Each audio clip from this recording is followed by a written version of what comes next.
सात संगत जी, प्यार से कहना धर्म निरंकार जी। महाराष्ट्र समागम जो पिछले 58 इयर्स का और अब अगले की भी अनाउंसमेंट सभी ने सुनी। ये तीसरा दिन जहाँ पिछले 2 दिनों में वो रूप चाहे एक संदेश के बदलते रहे कि ये एक स्पीच है, कविता है, गीत है, अभंग है या कोई और माध्यम, और वो किसके द्वारा हो रहा है। वो शरीर तो एक बच्चे का भी हो सकता है, बुजुर्ग का भी, नौजवान का भी। तो संदेश तो इस इंसान को ही दिया है और वही संदेश है जो युगों युगों से, ये कोई भी धर्म ग्रंथ खोल के देखें, किसी भी संत का जीवन देखें, तो जो संदेश है कोई नया संदेश तो नहीं, बस मानव को मानवता की राह पे रहने का संदेश, मानव को इस जीवन में रहते रहते हर पल का एक पूरा फायदा हो, एक सदुपयोग हो, ये मानवीय गुणों से जीवन भरा रहे। यही संदेश संत हर एक तक पहुंचाते हैं कि हमने जीते जी अपना जीवन तो सफल किया, इस परमात्मा से जुड़ गए, इस निराकार को जान लिया, चाहे नाम वो विठल हो, पांडुरंग हो, एक कोई भी आस्था अनुसार अपना एक जो भी नाम से संबोधित करें, तो भाव वही कि यही एक सच्चाई है जो हमेशा से थी, है और रहेगी, और यही अपना रूप नहीं बदलती, ये स्थिर है, ये समय के साथ चेंज नहीं होगी, ये मौसम के साथ चेंज नहीं होगी, ये एक अपना फॉर्म नहीं बदलती, ये फॉर्मलेस, ये हर जगह रहने वाली सच्चाई। तो बात यही कि अब इस परमात्मा ने जी जहाँ ना जाने कितनी धरतियां बनाई, ना जाने कितने एक प्लैनेट्स बनाए, ना जाने कुछ ऐसी चीजें बनाई जिसका अभी तक हमको पता तक नहीं है। और ऐसे में अगर हम देखें कि हमारे को भी ये जीवन मिला इस धरती पे, तो वो एक वरदान रूप जो जीवन है उसको वाकई ही हम एक पूर्णता से, एक सफलता से जी रहे हैं, या ये जीवन के पलों को बस खराब ही कर रहे हैं। ये जीवन तो इस तरह कहा गया है कि मनुष्य जीवन एक सबसे उत्तम श्रेणी का जीवन, कि एक पेड़ पहाड़, एक इंसान अगर है तो वो जानवरों की तुलना में भी एक हर एक से प्रकृति से ऊंचा, और ये एक ऊंचा क्यों, बाकी भी योनियों में देखें तो भूख लगती है तो खाना खाते हैं, पशु पक्षी भी एक सोते भी हैं, एक परिवार का पालन पोषण भी करते हैं। कुछ स्पीशीज को देखा जाए तो कैसे वो भी बहुत कम्युनिटी बेस्ड होती हैं कि अपनी वो एक झुंड में ही ट्रैवल करते हैं। और वहीं अगर हम देखें कि बाकी हमारा ये जो अक्सर कहा गया है निद्रा भोजन भोग भय, तो ये तो हर एक में कॉमन कांस्टेंट फैक्टर है ही। तो क्या है जो मनुष्य योनि को इतना श्रेष्ठ बनाता है, वो क्या है जो हम अलग कर रहे हैं। हम अभी भी तो एक अपना घर बनाते हैं, पूरे दिन की एक्टिविटी करते हैं, वो सब करते हैं जो कोई जानवर भी करता होगा। तो ये एक जो स्पिरिचुअल इंक्लिनेशन की बात है, ये जो ब्रह्म ज्ञान की बात है, ये सच्चाई को जानना, इस परमात्मा को जानने की बात, ये ही है जो मनुष्य योनि को श्रेष्ठ बनाता है। और इंसान इसमें भी अपनी कीमत पहचानता नहीं है। ये इतना अनमोल जीवन मिला, इसको भी गवा देता है। कि कैसे एक कहा भी गया है, मन तू ज्योत स्वरूप है, अपना मूल पहचान, कि जहाँ इतनी डिवाइन ये परमात्मा और इसी डिविनिटी की उपज से हम भी, और कैसा ये पोटेंशियल हमारा भी पूरे इस डिवाइन को प्राप्त करा जा सकता है, ये स्वयं इसी का अंश है, तो ये पूरी तरह से ब्रह्म भी बना जाता है। और फिर भी ये इंसान क्या चुनाव कर रहा है। ये इंसान अपने जीवन में एक अपना कीमत खुद ही पूरी तरह से नहीं लगा पा रहा, कि जैसे एक अक्सर सबसे कॉमन एग्जाम्पल जो दिया जाता है, वो चाहे एक बीज का ही देते हैं कि उस बीज में पूरे का पूरा वृक्ष बनने की कैपेसिटी है, और वो वृक्ष के इतने अपने अलग अलग एस्पेक्ट्स होते हैं कि वो पत्ते भी हैं, वो ब्रांचेस भी हैं, वो रूट्स भी है, वो फ्रूट भी है। वो इतना कुछ होने के बावजूद ये उपज, ये चाहे सिर्फ यही कि उस बीज को उस मिट्टी में पूरी तरह से समर्पित होना है, और एक बार ये हो गया तो फिर उसके तरीके कितने भिन्न भिन्न भी हों, फायदे कितने भी हों, एक वो रूप इतना वो फुल पोटेंशियल को रीच कर लेता है। तो ऐसे ही इंसान भी अगर एक खुद ही इस भ्रम समान है, तो भी ऐसा क्यों बन गया कि किसी को तो देख के हम बोलते हैं ये इंसान तो इतना प्यारा है, बिल्कुल फरिश्ते की तरह है, एक अच्छाई है, एक चेहरे पे नूर टपकता है, एक आते हैं हमारे से बात करते हैं तो पूरा दिन हम ही इतने खुश रहते हैं, एक बहुत ही ठंडक सी प्राप्त होती है। और वहीं हम किसी के लिए ऐसे विचार भी रख लेते हैं कि ये इंसान का तो अभी आना दूर की बात, अभी पता ही लगे कि अगले कुछ चंद दिनों में ये इंसान से मुलाकात होगी तो एक अलग तरीके की एंजाइटी, स्ट्रेस सा फील होने लगता है कि ये किसी तरह अवॉइड हो जाए इंसान। तो बात वही कि इंसान तो सभी हैं, तो फिर इतना ये फर्क क्यों कि ये एक तो फरिश्ता और एक दानव वाला रूप इंसान का, जहाँ किसी को उठाना तो दूर की बात, किसी उठे को भी गिरा रहे हैं, हक दबोच रहे हैं, आंसू देने का काम कर रहे हैं, एक अपनी जो पोटेंशियल थी उससे कितना नीचे गिरा घिनौना काम भी कर रहे हैं। और क्या एक संसार में करना था, क्या कर रहे हैं। ये धरती को जहाँ एक अपनी प्रेजेंस से हमने स्पिरिचुअली भी और सोशली भी एक संवारने के लिए कुदरत को क्या करना था, और हम हर तरीके से नष्ट करते जा रहे हैं, चाहे वो मन की पोल्यूशन हो या बाहर का प्रदूषण हो। तो ये प्रदूषण किसी भी तरह की है वो हानि का ही कारण बनता है। तो कैसे ये प्रदूषण को दूर किया जाए, ये दिलों से दिलों को दूर करना, इस परमात्मा से जुड़ के इससे प्यार करके हर एक से करना है, और वहाँ ही एक अपने जीवन की भी वैल्यू खुद समझना कि कोई भी पल एक वेस्ट ना हो, कोई भी पल को हम गवा ना दें। एक रूप अगर एक कहानी में भी ये समझें कि एक भिखारी जो हर समय पूरा जीवन भीख ही मांगता गया, और अब एक दिन उसकी भीख मांगते मांगते जब मृत्यु हो गई तो वो वहीं सड़क किनारे शरीर उसका, और वो कटोरा जिसमें कुछ चंद सिक्के, और ऐसे ही कोई जाता हुआ जब देखता है और वहाँ पे क्या देखता है कि वो कटोरा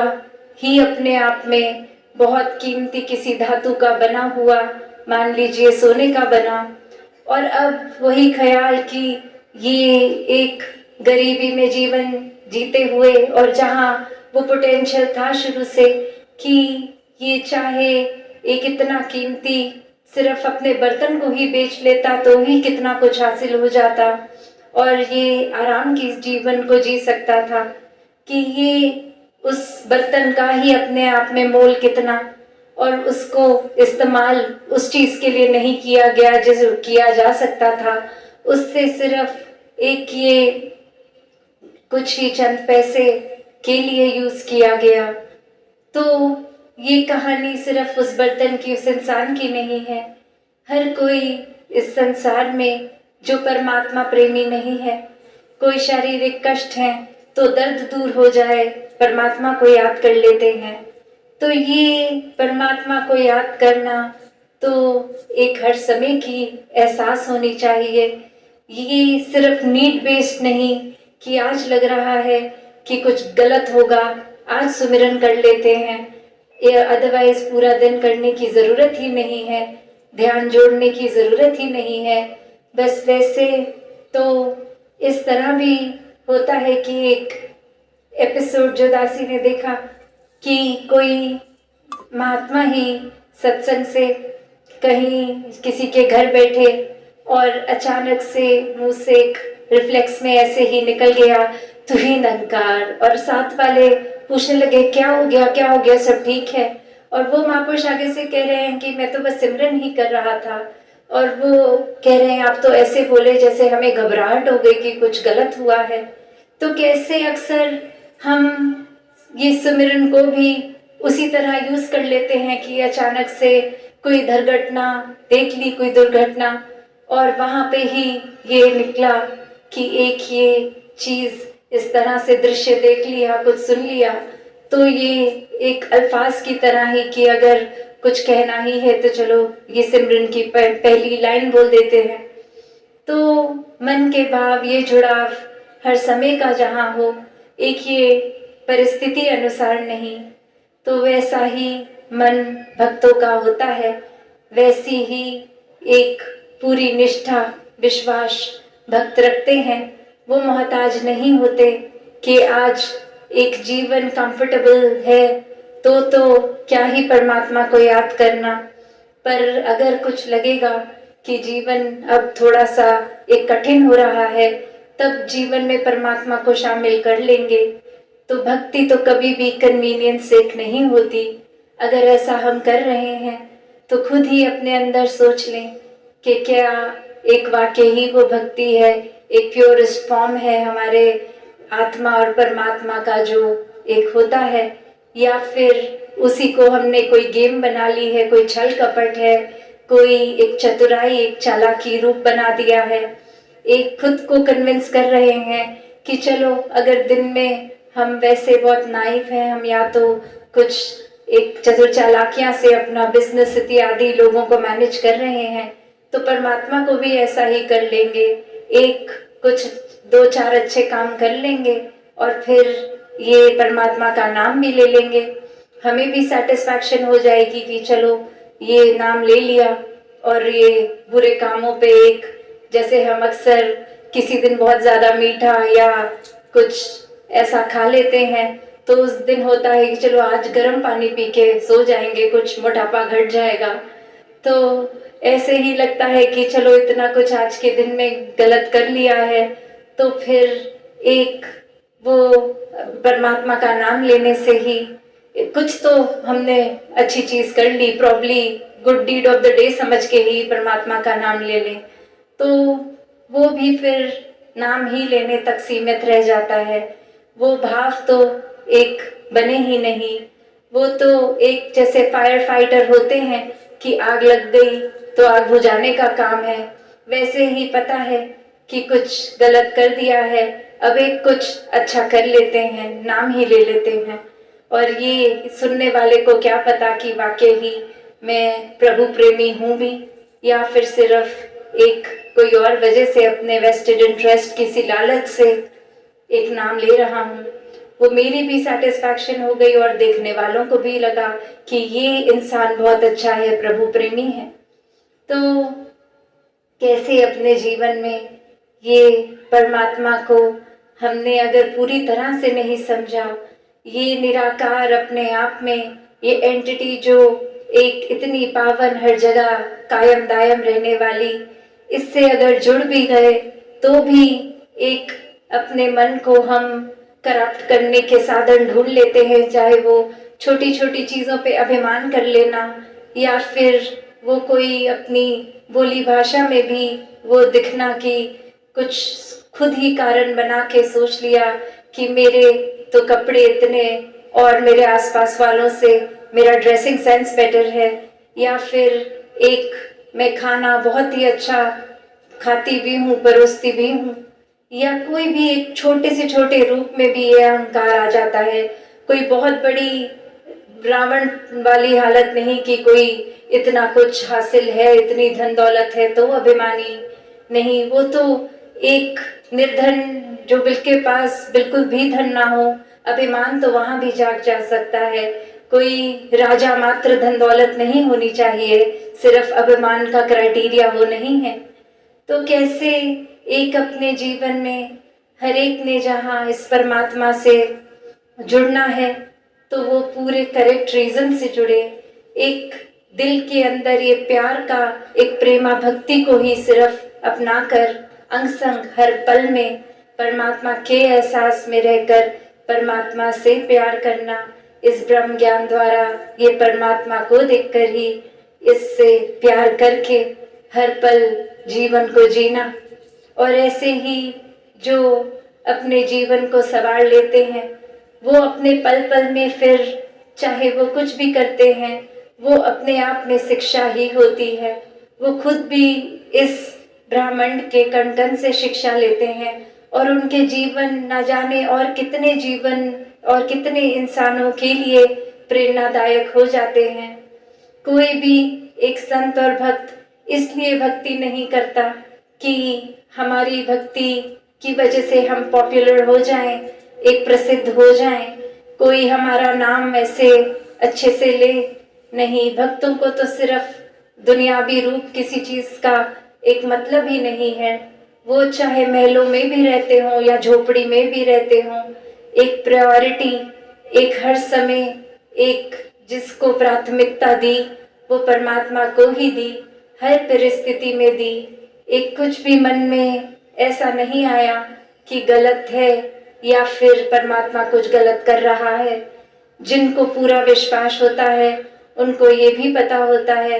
कि इस निराकार ने तो कुछ कभी गलत करना ही नहीं है। ये हमारा ही नजरिया है जो गलत और सही की अपनी डेफिनेशंस अपनी कन्वीनियंस से बना लेता है। तो कैसे इस जीवन में जहाँ एक अपने आप का मूल डालने की बात है कि ये भक्तों की एक अवस्था, वो मूल एक किसी धन दौलत से तोली नहीं जा सकती। एक और कहानी जहाँ एक इंसान जाता है और देखता है कि किसी संत के पास कुछ चुनिंदा ही कुछ गिनती के ही शिष्य बैठे हैं और वो आगे से कहता है कि आप मेरे घर आइए, मैं आपको एक उस तरह से महंगे महंगे चीज़ों को, धन दौलतों को आपके आगे उपस्थित कर दूंगा और ये सब अगर मिला के भी उतनी धनराशि नहीं दे सकते तो वो गुरु आगे से कहते हैं कि जो मुझे ये दे सकते हैं आपकी वो काबिलियत नहीं है देने की। और फिर यहाँ और अभिमान आता है कि शायद इन गुरु को पता नहीं कि मेरे क्या काबिलियत है, मेरे तो इतने कारोबार, इतना विस्तार है कारोबार का, मेरी तो फाइनेंशियल कैपेसिटी ही कुछ अलग सी है देने की। और फिर वो और अपनी बात को स्ट्रॉन्ग रखते हुए समझाते हैं कि आप घर तो आइए, मैं आपको इतना धन दौलत दूंगा जो आपके सारे शिष्य मिलके भी 3-4 सालों में नहीं दे सकते। और आगे से गुरु कहते हैं मैं आपके घर तो आ जाऊंगा पर आप मेरी बात नहीं समझ रहे, आप वो दे ही नहीं सकते जो मेरे शिष्य मुझे दे सकते हैं। और फिर ऐसे ही होता है, घर जाकर भी वो भेंट रूप स्वीकार नहीं होती और अब वो इंसान पूछता है कि क्यों, ऐसा क्या है। और वो एक यही बात समझाते हैं कि ये तो भक्ति है, ये प्यार है, ये विश्वास है, ये श्रद्धा है, ये एक हम्बल होके एक पावन एक रूप है। ये अहंकार रूप या किसी धन दौलत की तुलना तो इससे हो ही नहीं सकती। आपकी वो क्षमता ही नहीं है देने की जो ये प्यारे संत दे देते हैं। तो ऐसे ही भाव कि इस भक्ति में कोई धन दौलत का रूप, चाहे वो एक आर्थिक अवस्था बहुत स्ट्रांग हो तो भी मन इस परमात्मा से जुड़ सकता है। और अगर उतनी लग्जरियस लाइफ नहीं है, एक छोटा सा ही घर है, तो भी भक्ति उतनी ही स्ट्रांग हो सकती है।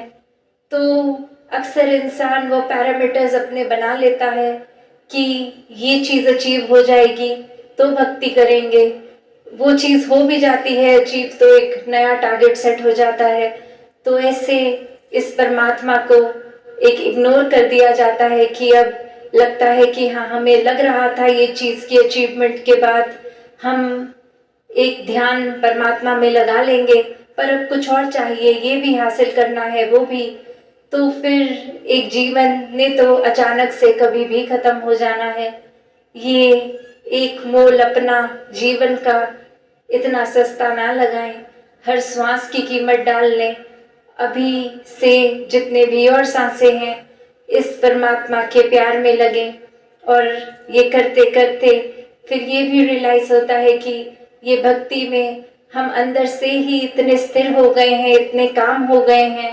कि कुछ भी फिर ये तंग दिल्ली वाला रूप, एक ये छोटी एक नज़रिए से फिर हम लिमिटेड नहीं हैं, इस निराकार से जुड़ गए। तो आज भी जो बार बार सुन रहे थे बीइंग बाउंडलेस, ये विस्तार असीम की ओर, ये परमात्मा असीम है। और हम अपना दिल, नजरिया, सब कुछ, ये ब्रॉड माइंडेडनेस, एक अपने दिल को भी विशाल करते जाएंगे तो ये विशाल परमात्मा से जो जुड़ गया वो खुद ही असीम हो गया। इस शरीर की तो एक है रुकावट, एक कन्फाइंड एक बॉडी है तो है वो, पर एक आत्मा इस परमात्मा का अंश। और वहीं वो बात कि ये डिवाइन है आत्मा, इसको पूरी तरह से अपने पोटेंशियल इस ब्रह्म की तरह भी एक जीवन में जी सकते हैं। और वहीं हम जीवन को कितना तंग कर रहे हैं, खुद को ही तंग कर रहे हैं, अपनी ही कुछ विचारधारणाएं बना ली जिसमें खुद ही फंस गए हैं। एक खुद ही अपनी जो भी हासिल किया है जीवन में, जो कोई उपलब्धियां हैं, डिग्रीज हैं, एक काम में कोई कला है, कोई हॉबी है, उसको इतना सब कुछ ही मान लेते हैं। घर बार परिवार कुछ भी हो, वो रूप तो माया का ही है, आज है कल नहीं होगा। कोई एक अगर हम उदाहरण भी देखते हैं, कोई अपनी जवानी में इतना एथलीट के इतने सारे मेडल्स और बुढ़ापा आते ही वो व्हीलचेयर पे कन्फाइंड है या फिर एक बेड रिडन भी हो जाते हैं। तो वो रूप एक समय तो ऐसा कि वो बल इतना, एक बुद्धि इतनी, और वहीं बुढ़ापे तक कुछ ठीक से याद भी नहीं। तो अपने जीवन के हर पल को मोल्ड में डालें, किसी के इस परमात्मा से मिलने की एक ये क्यूरियोसिटी, इच्छुक होना, ये जो रूप है भक्ति का भी, कि एक सिर्फ जिज्ञासा ही होना, यहाँ भी किसी भी उम्र के पड़ाव में हो तो वो मुबारक है कि वो चाहे बाल अवस्था में, भक्त प्रहलाद वाली उम्र, या फिर नौजवानी में हो या बुढ़ापे में, जब भी है ये एक अपने अंदर सोच के कि ये निराकार से रिश्ता बना लिया जाए और परमात्मा को पहचान के, देख के अंग संग हर समय इसी में रहा जाए। फिर फर्क नहीं पड़ता कि पूरे बहुत सारे साल हैं जीवन के और बचे हुए या बहुत चंद ही लम्हे हैं। ये ब्रह्म ज्ञान द्वारा अपने जीवन को हर कोई संवार सकता है। तो जहाँ पिछले 3 दिनों में संतों ने इतने अच्छे वचन बोले, इतनी प्रेरणादायक ये सिखलाइयाँ, और अनेकों रूपों में ये चाहे ग्राउंड की सेवाएं आप सारे संत कितने टाइम से, महीनों से कर रहे हैं, और कितनी ऐसी भी सेवाएं जिसको निभाते हुए ये समागम वेन्यू तक भी पहुँचे नहीं, या फिर इच्छा होते हुए भी कि अटेंड करना है, इस शहर तक भी नहीं आ पाए। तो ये भाव हर एक के फिर भी एक परवान है। एक भक्ति में ये सेवा भी एक फिजिकली ही सिर्फ नहीं आके करने वाली, मन से सेवा भी सेवा ही है। तो दातार हर एक पे कृपा करे कि इसी तरह अपने मन को सेवा, सिमरन, सत्संग में लगाएं, इस निराकार को हमेशा प्रायोरिटी बनाते हुए फिर जो भी दिन भर के कामकाज हैं उनको भी पूर्णता से निभाएं, अपनी मेहनत से, एक पूरी लगन से, एक उसमें भी फिर भक्त तो हमेशा एक जो भी काम करते हैं उसको पूरी तरह से करते हैं, चाहे सामाजिक कार्य है या पर्सनल लाइफ का या फिर कोई इंटरपर्सनल रिलेशनशिप्स हैं, हर एक में पूरा देते हैं, अपना 100% देते हैं, पर साथ ही अपनी स्पिरिचुअलिटी को भी पूरी तरह हर समय एक सबसे ज्यादा ध्यान उसी में लगा के रखते हैं। तो ऐसा जीवन हर कोई जी सकता है। ये जीवन को वाकई ही जो इतना अनमोल जीवन है, इसको एक इस तरह से भी जी लेते हैं जैसे भक्त पूरे एक एक पल को जीते हैं, एक पूरी अपनी 100% देके,